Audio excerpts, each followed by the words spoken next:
Limon, asal, suv bu ertalab sizni ozishga yordam bermaydi. Assalomu alaykum azizlar. Oldimga keladigan 95% klientlarimiz ertalab turib asal suv bilan limon qo'shib ichishlarini aytadi. Azizlar, ertalab organizm yog' parchalamaydi. Unga ertalab iloji bo'lsa yog'li narsalar kerak bo'ladi.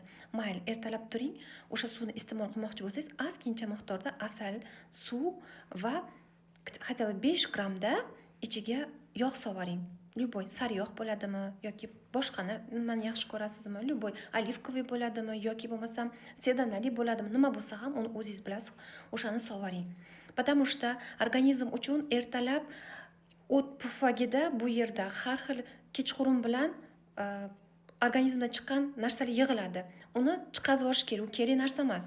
Siz ertalab uni limon bilan iste'mol qilib qo'ygan paytingizda, naborot uni qotirib qo'yasiz.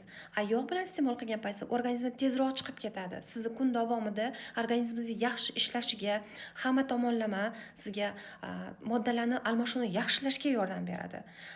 Mana bu holatda, teskari holatda bu siz уже zararga ishlaysiz. O'shani yana bitta eslatib o'taman azizlar.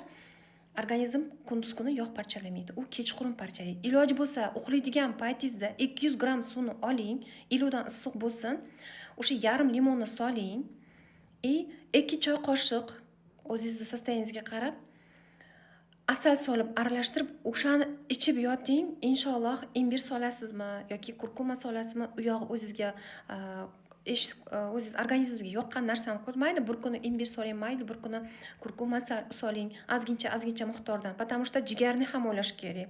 Bitta narsaga направление tushib olib, qolgan narsani esdan chiqazmanglar.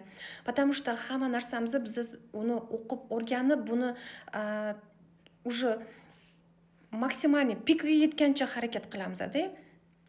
Shuning uchun ertalab turgan paytingizda yana bitta narsani eslatib o'taman, azizlar, og'zingizni palaskayt qiling tuzli suv bilan.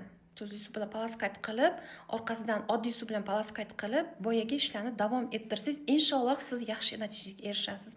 Hech kim bu olgan bilimlarini o'zida qoldirish xohlamaydi. O'rgatishi, odamlar foydalansa, o'sha odamdan foydalansa, ya'ni sabab bo'lsak, men o'shanga xursandman. Sizlar uchun men xizmat qilaman, el uchun xizmat qilaman dedimmi, men qilayotgan ishlarim xalqqa, yurtga foydasi tegsin. U like bosib qo'ying, jo'natib qo'ying, unaqa narsalar menda yo'q. Xolis, hamma narsam xolis sizlar uchun. Shuning uchun agarda bu savolinglar bo'lsa, bemalol murojaat qilinglar azizlar. Men hozir buni yana ikkinchi qismida xudo xolasa qaysi moddalar ayollar uchun, organizm uchun, bolajonlar uchun, erkaklar uchunligini ham aytib o'taman. Azizlar, sizlar bilan har doim yaxshilikda. Ko'rishguncha salomat bo'linglar.